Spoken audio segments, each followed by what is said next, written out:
Thanks to the TV series Stranger Things, started in 2016, everyone knows Demogorgon. But what about the other original demon lord, Orcus? Arguably the more famous of the two demon lords, Orcus has never been a creature that any hero in their right mind has gone looking for. Originally a vile mortal whose dastardly deeds resulted in his death, his soul then manifested upon the abyss as a larva, and the long trek to demon lord began. Slaving away throughout centuries under the cruel command of ancient and now dead demon lords, he eventually managed through sheer will to evolve from a larva to a mane, Rudderkin, now Feshni, and finally a Baelor.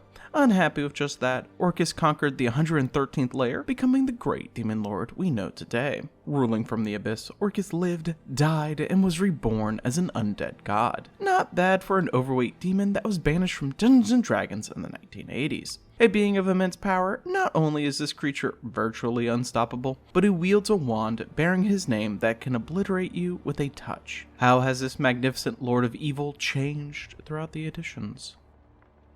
Orcus's beginnings start in the original Dungeons & Dragons Supplement 3 Eldritch Wizardry, released in 1976, and let's start with the obvious.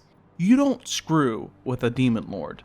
Orcus was everything you pictured when you thought of a demon lord, and then some. Incredibly obese, Orcus is over 15 feet tall with a goat-faced head and ram horns. His body is covered in thick and tough goat hair, and from his back are two large bat wings with a long serpent-like tail with a poison-tipped spike on the end. While his arms were human in shape, Orcus's legs were that of a goat, and if we had to guess, he probably smelled like a goat too. Orcus is the prince of the undead and can summon many of these creatures at will. A prince among demons doesn't get its hands dirty unless it really wants to, so Orcus could summon wights, wraiths, specters, and even vampires to do his bidding. Unfortunately for you, that probably entails killing you and your friends slowly while he watches with glee.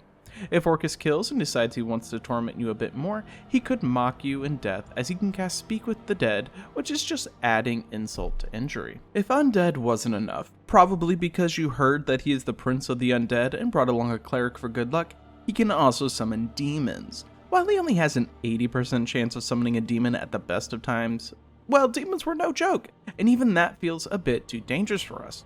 If he even just summoned a type 3 demon, they had a minimum of 8 hit dice, had armor classes ranging from 4 to -4, and a variety of abilities by type that included darkness at will, immunity to non-magical weapons, powerful fear spells, and the ability to power morph, all on top of its normal attacks.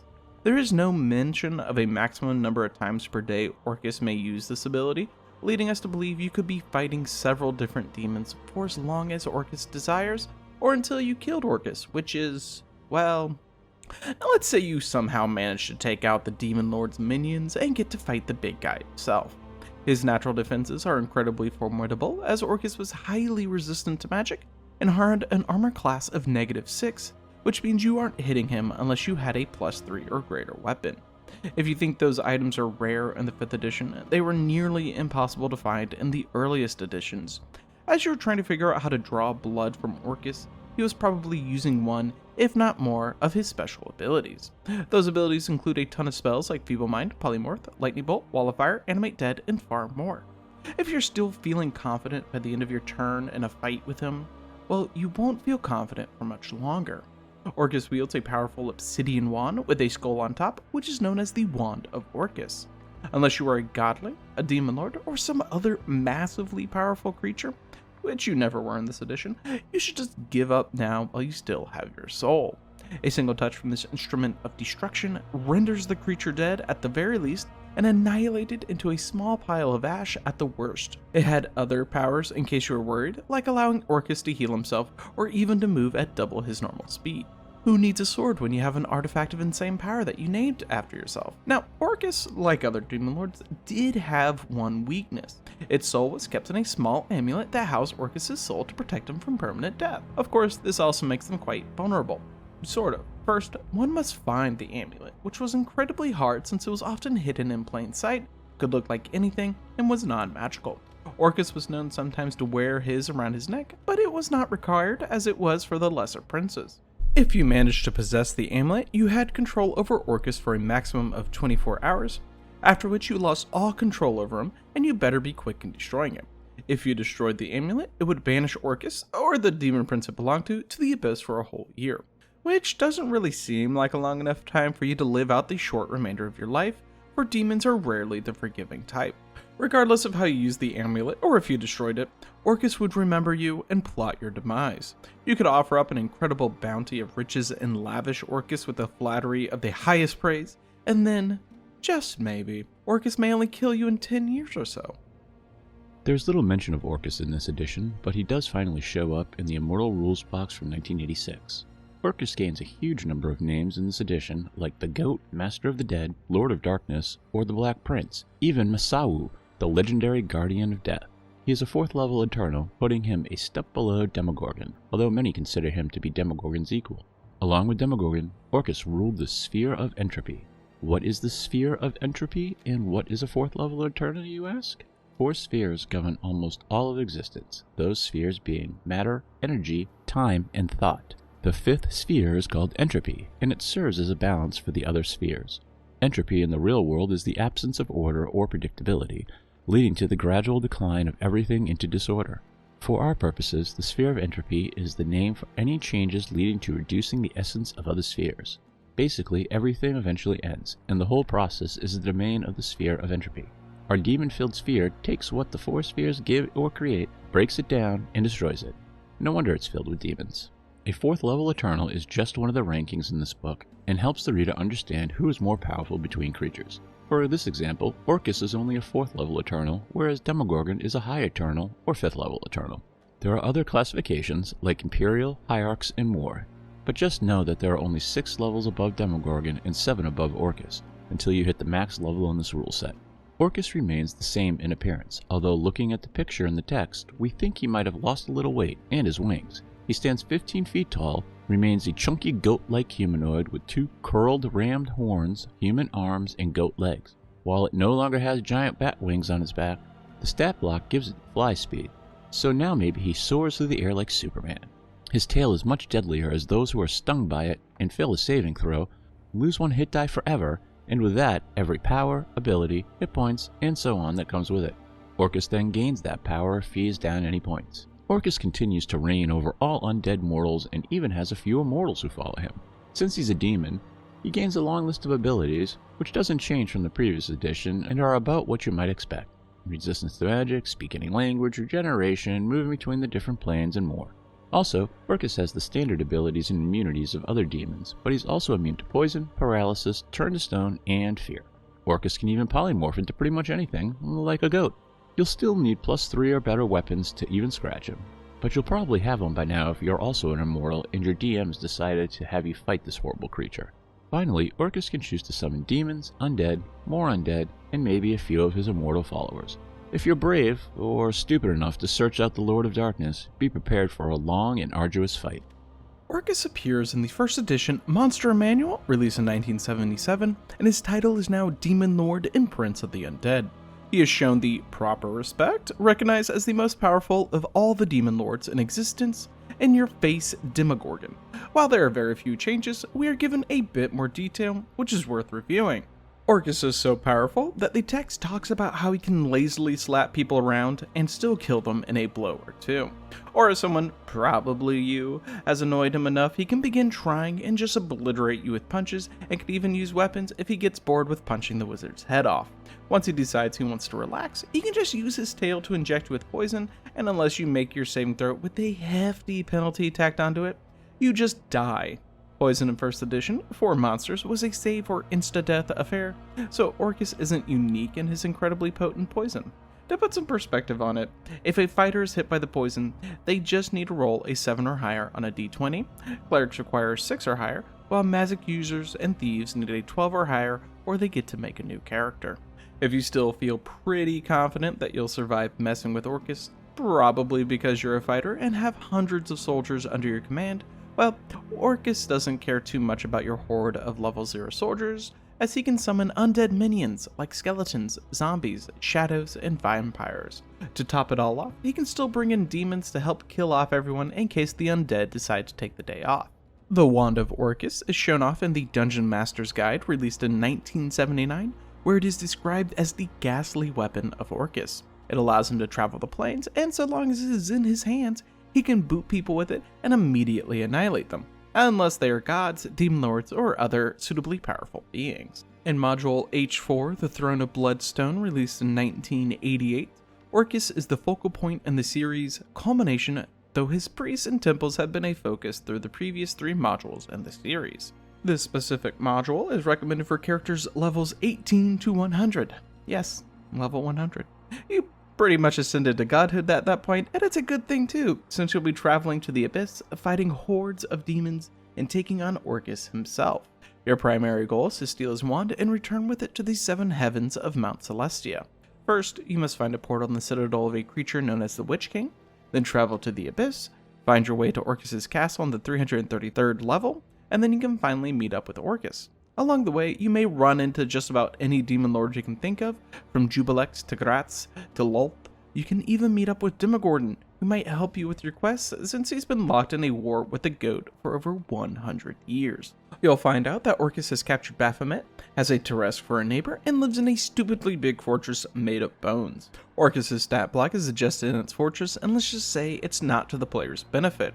It is a bit ridiculous that, even with all of his enhanced abilities, that the module states that Orcus won't use his wand, since, a single touch kills you. But that's okay, since he still has a plethora of other ways to kill you, like slapping you to the ground and then stabbing you with his tail over and over. In Dragon Magazine number 42, released in October of 1980, we are presented with Orcus's favorite horse, Hakamuli. It is actually one of the many messengers of the Demon Lord, and it appears as a pale, gaunt horse covered in flies and pestilence. Its eyes are black as night, and those that gaze into them are drained of 3 levels of life. We can only assume that these are the most intense puppy dog eyes. Things get weird in the 2nd edition. Demons and devils were banished from the textbooks in the wake of the satanic panic of the early 1980s. You can read more about this event if you follow the links on our website. In response to this insane issue, the writers of TSR simply removed the creatures that could be associated with hell, satanic rituals, and demon worship. When demons and devils did make their return, they were called the Tenari or the Batezu, respectively. This doesn't mean that Orcus disappeared forever, as the excitement eventually died down and Orcus, along with other demons and devils, slowly crept their way back into the game. Orcus makes his glorious return, though it takes far longer than it should, especially since Demogorgon rises in the 1992 book Monster Mythology. The Lord of Darkness has a rough start and doesn't show up until Hellbound, the Blood War from 1996, and it is announced that Orcus has been slain by Kira Nasali, a drow demigoddess of Undead. Later, it is confirmed in On Hollow Ground from 1996 that Orcus is dead, and it covers the 113th layer of the Abyss, which is called Thanatos, the Belly of Death. The description of this layer mirrors that of the 333rd layer of the Abyss mentioned in the H4 module from the 1st edition, and so it has a slight number change. Of course, our undead drow goddess is still to blame as she dispatched the former abyssal lord of the undead, casting him into the astral plane and taking over his lands of Thanatos. It's not until the Great Modon March of 1997 that Orcus begins his epic comeback, but that is all hushed up in the background, even with the DM being partially left in the dark until the next adventure is released. In Dead Gods from 1997, we get the entire story of his death and resurrection, and it is a lengthy saga of revenge and trickery. Orcus was for sure killed by the drow goddess of undeath, who proceeded to take over Thanatos, kill his followers, and hide the wand of Orcus in a place where she thinks it'll never be found. She places it in the bottom layer of Pandemonium in a bunch of unreachable stone. Orcus doesn't remain dead and comes back as an undead godling, taking up the name Tenebrous. Tenebrous plots and schemes to take back Thanatos, but first must begin plotting as he is now incredibly weakened with his brush with death. Eventually, he discovers the last word, a declaration that has the power to destroy gods. One final item Orcus needs to complete his comeback is his wand. In the process of hunting for it, he kills the Supreme Modron Primus, and unbeknownst to the other Modrons, he takes up his position as ruler of the Modrons. He then forces the events that lead up to an early Modron march detailed in the Great Modron March Adventure anthology, and during this march, the Modrons discover the drow who hid Orcus's wand. The character's role in this adventure is simple. Find and destroy the wand before Tenebrous catches up with you and kills you. Orcus isn't given a stat block, as the DM is told that if Orcus finds the party before they destroy the wand, he kills them. There is no fighting Orcus, even when he is so weak that a demigod is stronger than him. Even that weekend, he can kill a mortal that would face him in an instant.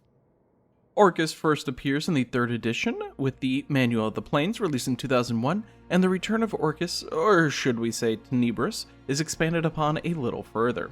When under the moniker Tenebrious, Orcus killed rival gods using the all-powerful Last Word. Orcus found and restored his wand, which allowed the demon to begin a resurrection spell with the help of a faithful servant, the half-ogre Quadnamag. As adventurers do, they found out about the ritual, swooped in at the last second, and stopped the ritual from being completed. While Orcus did not return at full strength, the ritual was enough to bring him back to life. Besides, the drow deity that originally evicted Orcus from Thanatos is now missing, with many presuming she is dead. Some believe Orcus has now returned to Thanatos and rules it yet again, though very few people are willing to travel to the Abyss to find out, and far fewer would ever return from such a trip. In the text Book of Vile Darkness, released in 2002, Orcus continues his glorious return, and the book confirms that he has retaken Thanatos and rules in the city of Naratir. Of course, there is no rest for the Lord of Darkness, and he is immediately back at war against Demogorgon and Gratz, attempting to take over the realms and destroy them with his massive army of undead and demons. While some may know him as the Prince of the Undead, Orcus hates the title, mostly because he hates the undead and sees them only as tools. It probably doesn't help that many view him as undead adjacent, and he doesn't like to remember how that one time he got so lazy that someone was actually able to kill him. Intelligent undead, like liches or vampires, won't worship or venerate Orcus due to his hatred, but that doesn't bother him in the least. Compared to the other demon lords, Orcus gets the most worship out of all of them, normally from cultists also looking to use undead for their ends, and to get some of his power for themselves.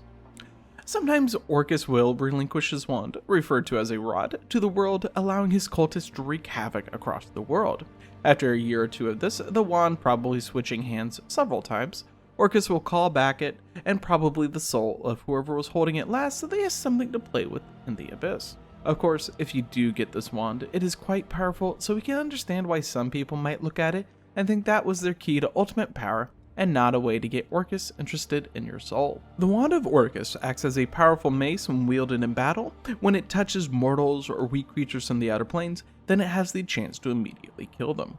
Even the wielder of the wand is in danger, as Orcus can just decide that anyone touching his wand right now should die, their soul ripped away, and handed to the Demon Prince, who hates to share his toys. Also, the wand can be used to cast a few spells, all focused on pain and death, like Abysmal Might, Clutch of Orcus, and other strange spells. Orcus has legions of followers, priests, and cultists that worship him. Two of the most powerful are the priest Quadnamag, the Skull King, and Orcus's primary enforcer, the vampire Kavra. You may recognize Quadnamag as the individual that resurrected Orcus, and we aren't sure whether to thank him or curse his name. Now, if you are captivated by the power of Orcus, you can become a worshipper and gain access to the prestige class Thrall of Orcus. The Demon Lord grants these followers special powers like Carrion Stench, Demon Wings, Death Touch, and the ability to summon greater undead. Is it worth giving up your mortality to Orcus? Probably not, but you'll never know until you try. Orcus gets a little bit more information in Libris Mortis, the Book of the Undead, released in 2004, and some of it is even a bit surprising. Orcus gets a lot of worship, especially from demons and necromancers, sometimes even undead that he hasn't yet subjugated, and is thought to be far closer to ascending to true godhood than any other demon. While Orcus isn't the most powerful of the demon princes, with Demogorgon thought to be more powerful, that hasn't stopped Orcus from amassing followers, and we'd be shocked if Orcus didn't send passive-aggressive notes to Demogorgon, talking about how he feels so divine and godlike, or maybe Orcus isn't as petty as us. In addition, we also find out that while Orcus hates the undead, he also despises the living equally. He views most creatures with revulsion and loathing, only seeking to spread misery and destruction to others, all to ensure his increase in power. Despite his utter disgust at creatures, he still pulls in that worship and has temples that span the multiverse. Strongholds of the undead, warring nobles, and even entire tribes of orcs pledge their allegiance to him, which probably means we just need to get to know Orcus, and that he isn't that bad when you get to know him. Our final book, Fiendish Codex 1, Hordes of the Abyss, released in 2006, updates Orcus to 3.5 edition, though much of the Demon Lord's abilities remain the same. Orcus's constant battles against Demogorgon and Gratz are given a bit more detail, only detailing the fury that Orcus feels for them. While his primary enemy is Demogorgon, who are constantly reminded is a bit more powerful than the Prince of the Undead, Orcus really covets the vast empire that Gratz controls. This leads Orcus to drive his undead forces deep into the Dark Prince's realm while using more subtle means of subterfuge and assassination when battling Demogorgon. Orcus may seem like the least powerful of the three, but his vast empire of loyal followers on the material plane dwarfs that of the other two. He uses them to help grow his power and influence, supplying him with a constant supply of undead creatures and sacrifices. We are also provided with a detailed description of Orcus's realm, Thanatos. It's not a vacation spot, as the sun never appears and the land is covered in gray clouds and a black sky. It is a cold and desolate place with moss and fungi as the only plant life. Countless undead minions occupy the plane, traveling in packs on their eternal quest for flesh. You can travel to such wonderful places as the City of Straight Curves, Everlost, the Final Hills, the Frozen Sea, Orcus Gate, and many others, but none of these places are bright and shiny. Of all these places, it is the sprawling city of Orcus Gate that attracts the most creatures. Demons comprise most of the population, as they are drawn there by the Gate of Fire connecting Thanatos to the pits of Pazunia on the first layer of the Abyss. They are the top demons of Orcus's cult, holding sway over access to the gate and using it themselves to travel throughout the Abyss to do Orcus's bidding. Mortals often arrive here, but quickly depart for Last Embrar, a city ruled over by the Skull King Quadnomag, which is quite far from Orcus Gate. Since Orcus is tired of how self-important Quadnomag is getting, it is also much more hospitable to living creatures. All of this, along with the fact that the official name used on the travel brochure is Thanatos, the Belly of Death, makes it a place you don't want to go unless you truly have to. First found in the Monster Manual from 2008, Orcus rises in prominence and even graces the cover of the book. You don't get that privilege if you aren't the mightiest of demon lords, and in fact, Demogorgon has to wait until the next Monster Manual. This fat-bellied goat demon gets a cool new title, the Bloodlord, along with the Demon Lord of Undeath and the Demon Prince of the Undead. It's a strange combination of titles, but we'll try to explain it if we can. If you're alive, you enrage the Bloodlord because of your very existence, and it brings Orcus nothing but suffering and agony for you to even be alive. If you are undead, this also causes Orcus a great amount of agony and can only be pacified when he destroys and drinks the blood of his victims. He's a complicated demon lord, but that's why you just have to love him. Looking at his powerful wand, the skull that graces the top is now pulled into question.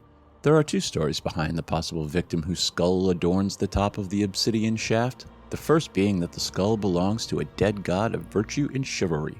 The god didn't die in natural causes, but by the hand of Orcus, who probably lopped off his head, flayed the skin from it, and set it atop the wand. The second story is that the skull is that of a mere human hero, but that must have been one big-headed human since the skull is giant-sized.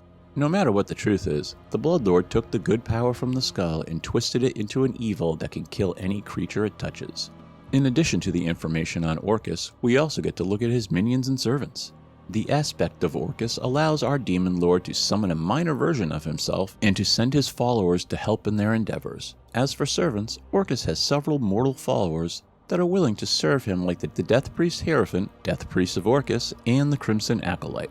The Hierophant is the most powerful of all the priests, who can project the vision of death into the mind of its target and invoke the name of Orcus to hurt you while healing any undead around. Death priests have mastery over necrotic energies, while the acolytes wield blood-stained scythes and aspire to the ranks of death priests. All these servants are members of various cults of Orcus on the material plane, congregating in graveyards, tombs, and other scary and haunted areas. There are several cults, each with their own symbols and icons, although robes of black and crimson are the one thing they all have in common. That and the blood sacrifices they perform in the name of their lord Orcus. If you've ever wanted to visit Orcus for some unknown reason and wish to journey to Thanatos, the Manual of the Plains from 2008 provides plenty of information on what you can expect. None of it is good.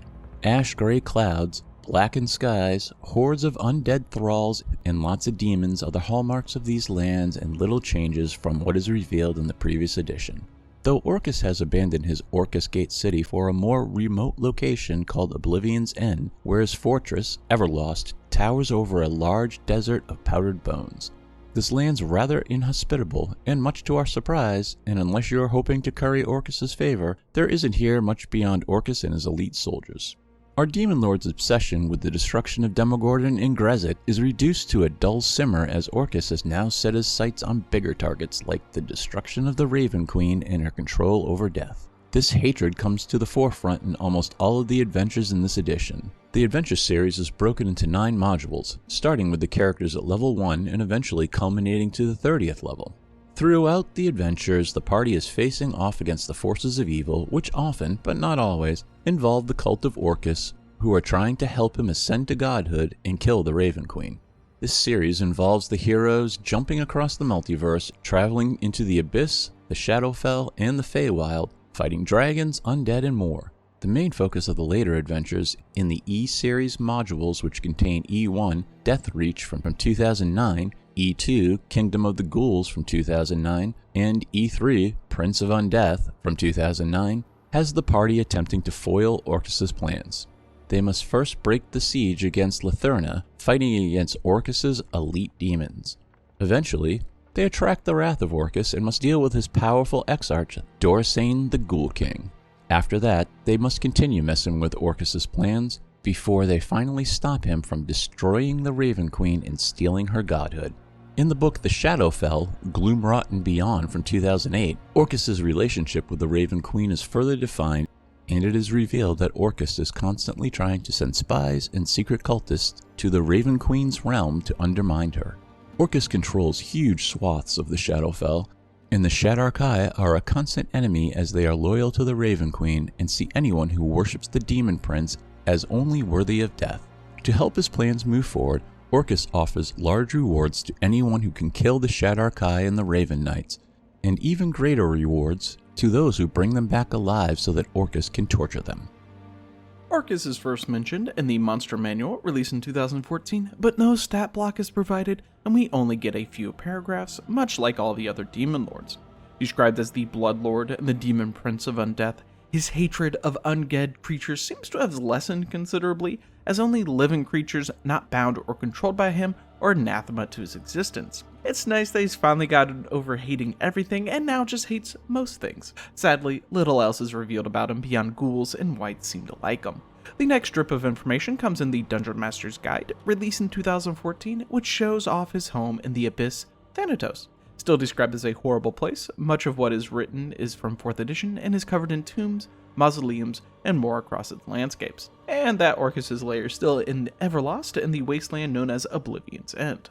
This book also contains the Wand of Orcus, a powerful artifact that has a magically enlarged skull, because we guess there were no giant skulls available when Orcus was working on his art project, and it is actually rather lame. Sure, you can cast a bunch of spells from it like Blight or Finger of Death, but its power has been shrunken considerably. It can no longer kill with a single touch, though if you pick it up and attend to it, it has the potential to kill you outright. You can summon undead with it, and for the first time, it has sentience and wishes to help Orcus's goals, though it only acts like it likes the wielder, feigning devotion to whoever wields it. There's also some information on the skull Orcus uses on top of the wand that is the skull of an ancient hero, and that his soul has been imprisoned by Orcus somewhere. Orcus finally makes his true appearance in the adventure Out of the Abyss, released in 2015, but as a minor character only. Going forward, there will be spoilers for this adventure, so let's begin. He is immediately killed in a cutscene by Demogorgon. His only purpose in this adventure is to fight Demogorgon at the end, wounding it so that the adventurers have an easier time to kill the Demon Lord and is crushed beneath the tentacles of the Prince of Demons. It's a horrific tragedy for Orcus, but at least he gets a stat block at the back of the book that is quite respectable for such a powerful and well-known being. While there is some lore written in there about him, much of it is similar to what we already found out, but we do learn that he actually makes his lair in the fortress city of Narratir, found on Thanatos, and is surrounded by a moat fed by the river Styx. Seems like in 1 year, Orcus decided to move from Everlost and Oblivion's End and head back to his old stomping grounds of Narratir, this time with a large moat. In Mordenkainen's Tome of Foes, released in 2018, Orcus finally gets a bit more juicy information, and we can finally start getting his perspective on stuff. We learn that Orcus isn't hell-bent on the destruction of the world because he hates everything in life, but because he hates all life. To him, life is noisy and messy, that it scratches at his finer sensibilities like a rat scratching through his mind. He just wants the quiet that accompanies death, and we think deep down inside each of us, we can understand that. Aren't we all just looking for some peace and quiet? We also get a bit more information on his cultists and those who understand what it is like to live in a cruel living world. Orcus is revered by individuals who see the gods as the problem, that they can take away the life from loved ones and do nothing to stop death. Orcus is an attractive option, one that can offer them a respite from dealing with the pain of death through undeath. He offers to bring back those who die to undeath, and while it might be a mockery of life, it is far better than the gods who do nothing but sit there and force people to pay hundreds of gold to return the dead to life. Those who are especially vulnerable, including grieving parents, siblings, and others who have recently suffered a great loss. Those who spread his name are rewarded and are granted portions of his power. Those who just spread his name are rewarded with being transformed into ghouls or zombies who serve in his legions, while his favored servants are the cultists and necromancers who murder the living and then manipulate the dead, emulating their dread master. While it might seem a bit greedy that the Bloodlord already has countless ghouls and skeletons under his command, that the only reward he offers is to be turned into more of his mindless legions, for some, undeath is just the peace and quiet they were always looking for. Orcus might have been misunderstood since the beginning. He is a powerful demon prince of undeath, but not only because he hates all living creatures, it's because they are noisy and unclean, that their lies cause him physical pain. He only hopes to turn all life into undeath so they can finally live in a multiverse of peace.